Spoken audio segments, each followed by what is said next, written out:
Hoje estamos no terceiro capítulo do desafio do livro de Eclesiastes. Eu estou com minha Bíblia aqui nas mãos para nós desfrutarmos desse capítulo maravilhoso, com grande sabedoria e ensino para a gente aplicar no nosso dia a dia. O livro de Eclesiastes, no capítulo 3, tem uma lição muito importante, que é a lei da maturação, que é a lei do tempo. E o autor começa o capítulo falando assim: tudo tem o seu tempo determinado, e há tempo para todo propósito debaixo do céu.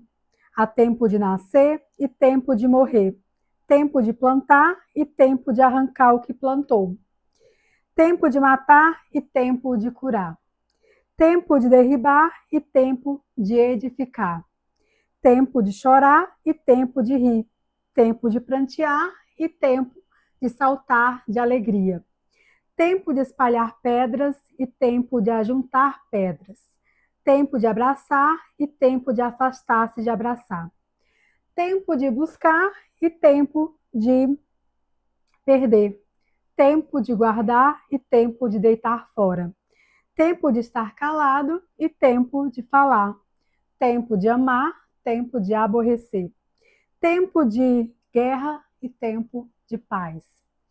Bom, esse ensinamento, falando sobre o tempo, é para nos ensinar que existe uma lei chamada lei da maturação, que é a lei do tempo, que tudo tem o seu tempo determinado e que a gente deve ter paciência, porque a gente não consegue burlar essa lei da natureza que Deus nos deu, que é a lei do tempo, que é a lei da, as pessoas chamam lei da semeadura, que é a lei do plantio e da colheita. É que, na verdade, tudo, para todas as áreas da nossa vida, tem o seu tempo. E a paciência, ela é uma virtude do espírito. Então, a gente deve, sim, buscar ter paciência, porque tudo tem o seu tempo, como, por exemplo, a lei da semeadura. E a semeadura é uma plantação que a gente colhe em todas as áreas, na área financeira, na área emocional, na área espiritual, na área dos relacionamentos, na área relacionamento intrapessoal. Então, todas as áreas, para tudo tem o seu tempo. Eu vi um, um autor falando aqui: 9 mulheres grávidas não nascem uma criança em um mês. Por quê? Tudo tem o seu tempo. E a gente aprender a respeitar o tempo e ter paciência, entender que a gente não consegue burlar a lei do tempo, faz a gente analisar, refletir para tudo que a gente está plantando na nossa vida. E você pode se perguntar: Yara, mas não está acontecendo nada na minha vida está muito parada, nada está bom do jeito que eu quero e o tempo não está me trazendo a minha colheita. Existem dois grandes motivos para isso. O primeiro é: você pode estar plantando errado. O que que isso significa? Você deve estar quebrando algum princípio bíblico naquela área que você quer um grande resultado. Então, se você, por exemplo, estiver quebrando princípios bíblicos financeiros, na sua área de finanças, você não está colhendo os frutos que você gostaria de colher. E Provérbios é o livro que mais ensina sobre educação financeira, para você não quebrar princípios bíblicos sobre finanças, sobre o dinheiro que Deus te dá. Outro exemplo, na área dos relacionamentos. Se você quebrar algum princípio bíblico sobre como você deve se relacionar com as pessoas, você não vai ter a colheita da plantação que você gostaria de ter. O fato é certo, a gente sempre colhe aquilo que a gente planta. Então, todos os resultados na sua vida hoje foi uma plantação que você plantou lá atrás. E se você pensar: ah, não tá bom, mas também não tá ruim, tá tudo parado. Então, comece a avaliar sobre a sua plantação hoje e tenha calma que com o tempo a gente colhe tudo que a gente planta no seu devido tempo. Por isso que a gente deve ter paciência, porque tudo tem o seu tempo. Então ele já começa nos ensinando que tem tempo da gente estar feliz, tem tempo que a gente está muito alegre, feliz, tem tempo que a gente está triste mesmo. E é normal, porque tudo tem o seu tempo. Tem tempo que a gente está amando a vida, amando tudo, a vida é maravilhosa. Tem tempo que a gente ama servir a Deus, tem tempo que a nossa alma está abatida. Então, tudo tem o seu tempo.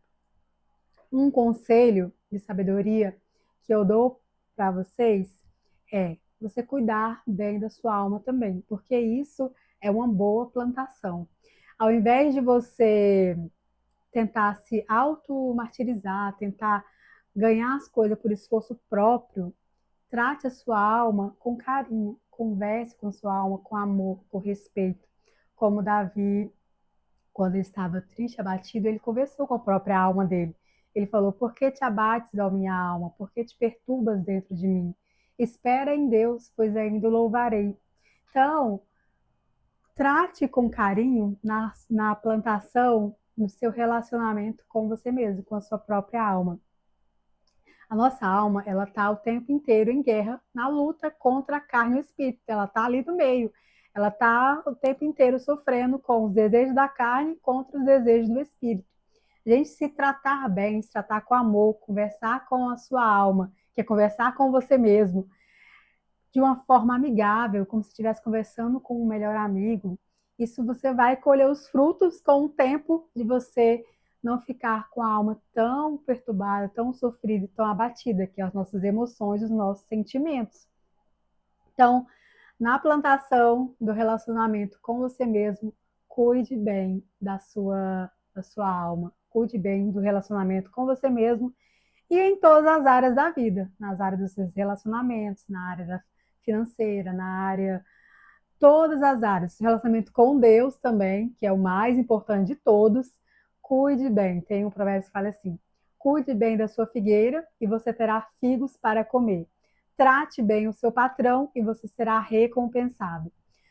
Esse provérbio pode falar tanto o nosso patrão, que é Deus, claro que a gente deve tratar bem o nosso patrão, que no devido tempo a gente será recompensado. E também, se você tiver um patrão aqui na Terra, também serve para tratar bem o seu patrão aqui na Terra, que no devido tempo, olha a lei do tempo, você será recompensado. Então, um erro muito grande que as pessoas cometem é querer não não seguir essa lei do tempo, essa lei da maturação. E a pessoa quebra um princípio bíblico e acaba se frustrando lá na frente, querer as coisas tudo aqui e agora. Isso é um desejo da nossa carne, não faça os desejos da carne, porque tem consequências. O desejo do espírito é ter paciência, porque tudo tem o seu tempo. E aí ele termina não, no versículo 9 de Eclesiastes, no capítulo 3. Seja com sua Bíblia na mão para a gente acompanhar esses ensinos de sabedoria para a nossa vida. O homem não conhece seu tempo determinado, versículo 9. Que proveito tem um trabalhador naquilo com que se afadiga? É uma pergunta. Viu o trabalho que Deus impôs aos filhos dos homens para com ele os afligir. Tudo fez Deus formoso no seu devido tempo. Então, tudo tem o seu tempo. Também pôs a eternidade no coração do homem. Esse desejo de querer viver para sempre foi Deus que colocou. Deus colocou o desejo no nosso coração para que a gente viva eternamente. Também pôs a eternidade no coração do homem, sem que este possa descobrir as obras que Deus fez desde o princípio até o fim. Sei que nada há melhor para o homem do que regozijar-se e levar-se vida regalada. Também é dom de Deus que possa o homem comer, beber e desfrutar o bem de todo o seu trabalho. Por isso que a gente deve sempre ser grato a Deus, porque é Deus que dá tudo na nossa vida. Sei que tudo quanto Deus faz durará eternamente e nada se lhe pode acrescentar e nada lhe tirar. Isso faz Deus para que os homens temam diante dele. O que é, já foi, e o que há de ser também já foi. Deus fará se renovar o que já passou. Então, na outra versão, na nova tradução da linguagem de hoje, fala que o que aconteceu uma vez vai acontecer de novo. Então, por isso que a gente deve aprender até com os erros dos outros e com os acertos também. Porque o que aconteceu uma vez vai acontecer de novo. Como Salomão fala, não existe nada novo debaixo do sol. Semelhança aparente na morte entre os homens e os animais. Vi ainda debaixo do sol que no lugar do juízo reinava a maldade, e no lugar da justiça, maldade ainda. Então disse comigo: Deus julgará o justo e o perverso, pois há tempo para todo propósito, para toda obra. Disse ainda comigo: é por causa dos filhos dos homens para que Deus os prove e eles vejam que são em si mesmo como os animais. Na nova tradução da linguagem de hoje fala assim: Deus está pondo as pessoas à prova para que elas vejam que não são melhores do que os animais. E eu, refletindo muito sobre isso, cheguei à conclusão: por que que Deus prova as pessoas? Prova todo ser humano. Por quê?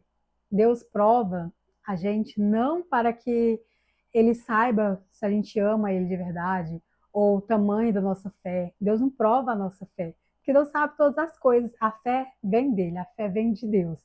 Então Deus sabe se a gente iria rejeitá-lo. Deus sabe se a gente tamanho da nossa fé. Deus sabe todas as coisas. Ele não precisa provar para saber. Então por que que Deus coloca as pessoas à prova? E aqui, Eclesiastes fala: Deus está pondo as pessoas à prova para que elas vejam que não são melhores do que os animais. Deus nos prova, a gente passa por provações na vida para quebrar o nosso orgulho, porque Deus odeia todos os orgulhosos. Provérbios fala: eles não escaparão do castigo de jeito nenhum. Então, passar por uma provação é uma prova de amor de Deus, porque Deus quer quebrar o nosso orgulho, porque o orgulho nos afasta dele. Então, esse é o grande motivo de você passar por uma provação na vida. Então, sempre que você pensar que está passando por uma provação, não é Deus querendo te punir, não é Deus querendo saber o quanto você o ama, o quanto você tem fé nele. É para quebrar o seu orgulho, é para quebrar o nosso orgulho, porque o orgulho nos afasta dele. Então, Deus está pondo as pessoas à prova para que elas vejam que não são melhores do que os animais. E a provação, ela é diferente da tentação, porque Deus não tenta ninguém. As pessoas são tentadas quando são atraídas pelos seus próprios maus desejos. Então, Deus não tenta ninguém.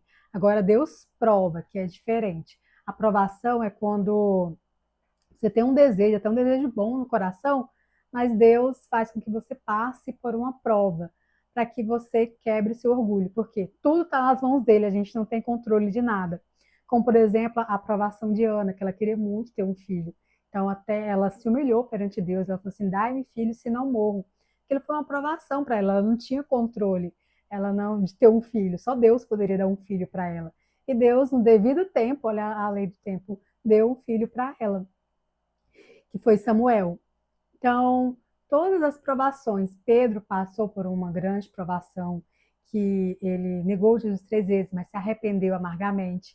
Então, Deus nos prova para quebrar o nosso orgulho, para provar, para nos provar que a gente é totalmente dependente dele, a gente não tem controle de nada na nossa vida, a gente precisa de Deus para tudo, para comer, para beber, para alegrar, para se divertir, para levantar da cama, a gente precisa de Deus para tudo na nossa vida.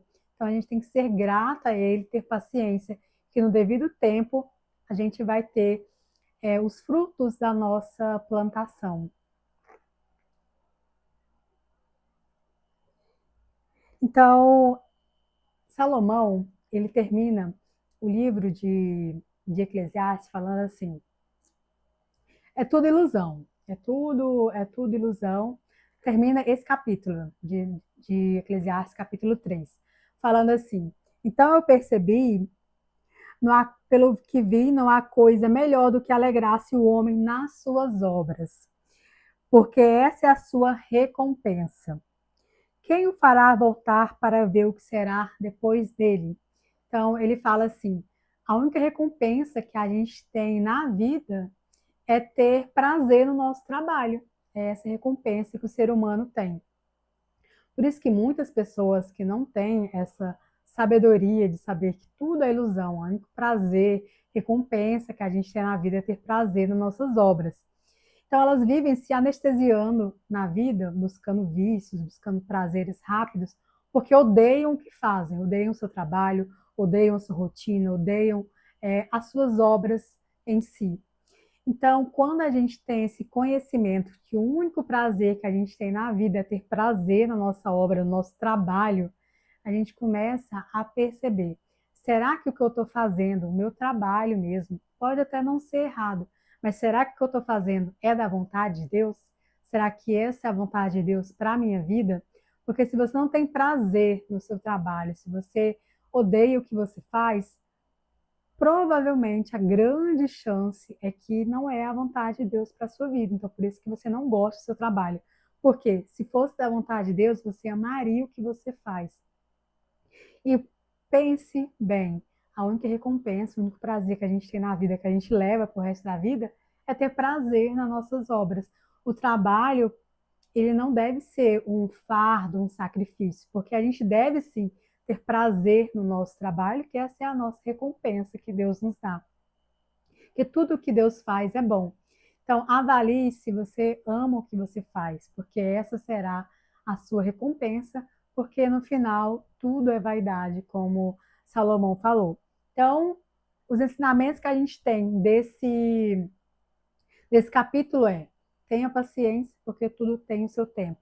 Olhe bem para a sua plantação, todas as áreas, na área emocional, financeira, no seu relacionamento com você mesmo, no seu relacionamento com as pessoas, principalmente no seu relacionamento com Deus. Olhe bem, porque daqui a um tempo, determinado tempo, você terá a colheita, a recompensa da sua plantação, do que você está plantando em todas as áreas da vida. E tudo no seu devido tempo você terá a sua recompensa. Tenha prazer no seu trabalho. E sempre que você estiver passando por uma provação, lembre-se que é uma prova de amor de Deus. Deus está quebrando o seu orgulho. Tenha paciência que no seu devido tempo Deus dará a sua recompensa. E a terceira lição é: tenha prazer no seu trabalho, que essa é a nossa recompensa aqui na Terra. Então, no próximo episódio, teremos o capítulo 4 do nosso desafio de Eclesiastes para mais lições e aprendizado de sabedoria.